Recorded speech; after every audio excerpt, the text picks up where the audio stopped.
Hi friends, welcome to Salem Padma சமையல். இன்றைக்கி நம்ம என்ன பார்க்க போகிறோன்னா முட்டை பட்டாணி மசாலா அதான் செய்ய போகிறோம்.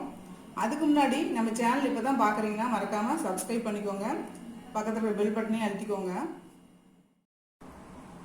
இப்போ இந்த பட்டாணி முட்டை மசாலாவுக்கு பார்த்தீங்கன்னா ஃபஸ்ட்டு இந்த முட்டையை வந்து நம்ம ஸ்டீம் பண்ணணும். அதுக்கு பார்த்தீங்கன்னா ஒரு எதில் நம்ம முட்டையை அவிக்க போடணுமோ அது பாத்திரம் எடுத்துக்கலாம். அதில் வந்து கொஞ்சமாக எண்ணெய் ஊற்றிக்கலாம். அப்போ தான் அந்த முட்டை வந்து நமக்கு ஒட்டாமல் கிடைக்கும். இந்த மாதிரி தடவிக்கலாம். இப்போ அந்த பாத்திரத்தில் முட்டையை நம்ம உடச்சி ஊற்றிக்கலாம்.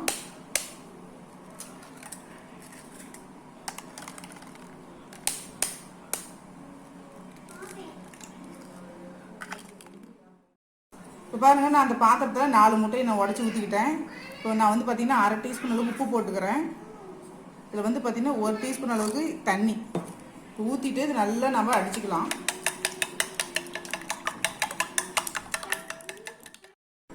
இப்போ பாருங்கள், இந்த முட்டையை நம்ம இந்த அளவுக்கு நல்லா அடித்தாச்சு. இப்போ வந்து நம்ம வந்து இட்லி பாத்திரத்தில் வந்து அவிச்சிக்கலாம். இப்போ இட்லி பாத்திரத்தில் வச்சுக்கலாம். பாருங்கள், ஒரு ஸ்டாண்டு போட்டு வச்சுருக்கேன் தண்ணி ஊற்றி. இப்போ இதுக்கு மேலே இது வச்சுட்டு இந்த மாதிரி தட்டு போட்டு மூடி இது பார்த்திங்கன்னா 10லேருந்து 15 நிமிஷம் நம்ம வந்து வேக வச்சு எடுத்துக்கலாம். இப்போ அந்த முட்டை மசாலா கறிக்கு தேவையான பொருள் பார்த்திங்கன்னா நம்ம ஏற்கனவே வந்து முட்டையை 4 முட்டையை அடித்து வேக வச்சு தனியாக இந்த மாதிரி க்யூப்ஸாக கட் பண்ணி வச்சுருக்கோம். இதே மாதிரி ஃப்ரெஷ் பட்டாணி 1 கப்பு இது வேக வச்சு வச்சுருக்கோம்.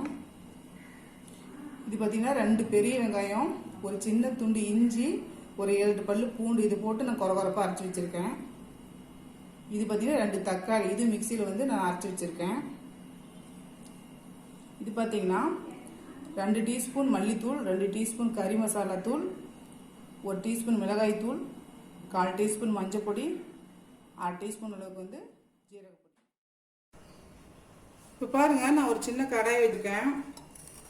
இதில் வந்து ஒரு 4 டீஸ்பூன் அளவுக்கு ஆயில் ஊற்றிக்கிறேன்.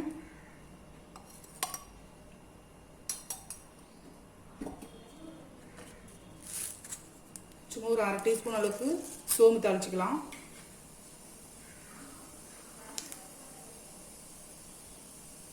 கருவேப்பிலை போட்டுக்கிறேன். இந்த அரைச்ச வெங்காய பேஸ்ட் போட்டுக்கலாம்.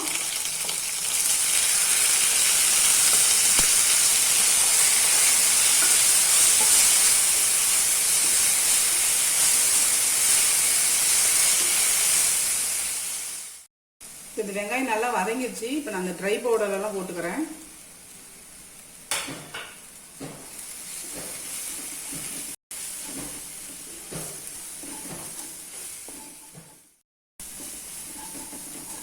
நான் கொஞ்சமாக தண்ணி ஊற்றுறேன்.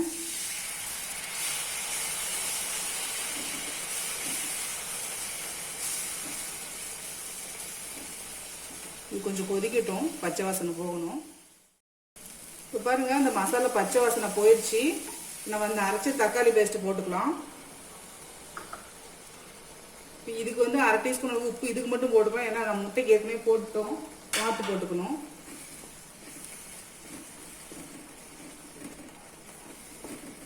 இது பச்சை வாசனை போக கொதிக்க வச்சுக்கலாம். இப்போ பாருங்கள், தக்காளி ஓரளவு கொதிச்சிருச்சு. நான் இப்போ வந்து இந்த பச்சை பட்டாணி போட்டுக்கிறேன். அப்போ தான் வந்து அதில் மசாலா ஏறும். கொஞ்சமாக தண்ணி ஊற்றிக்கிறேன்.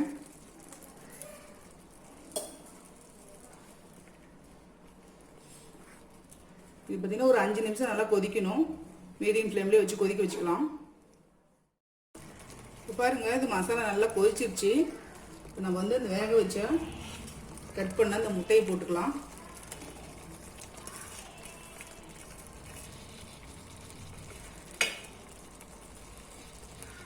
கொஞ்சமாக மல்லி இலை போடுறேன், கொஞ்சம் நல்லா வாசமாக இருக்கும். இது ஒரு 2 நிமிஷம் கொதிக்கணும். இப்போ பாருங்கள், 2 நிமிஷம் கொதிச்சிருச்சு. நான் இப்போ பார்த்தீங்கன்னா இதில் 1 டீஸ்பூன் அளவுக்கு மிளகு பொடி, இது நான் வந்து இன்க்ரீடியன்ஸ் சொல்ல மறந்துட்டேன். இப்போ நீங்கள் லாஸ்ட்டாக போட்டுக்கலாம். இப்போ போட்டுட்டு மல்லி இலை போட்டு மிக்ஸ் பண்ண ரெடிங்க. நம்ம முட்டை பட்டாணி மசாலா ரெடிங்க. இப்போ பாருங்கள், நம்ம செஞ்ச முட்டை பட்டாணி மசாலா ரெடி ஆயிடுச்சுங்க. இது பார்த்திங்கன்னா தோசை, சப்பாத்தி, புரோட்டா, அப்புறம் ரைஸு இதுக்கெல்லாம் வச்சு சாப்பிட்லாம். இந்த வீடியோ உங்களுக்கு பிடிச்சிருந்தாக்கா லைக் பண்ணுங்கள், ஷேர் பண்ணுங்கள், கமெண்ட் பண்ணுங்கள்.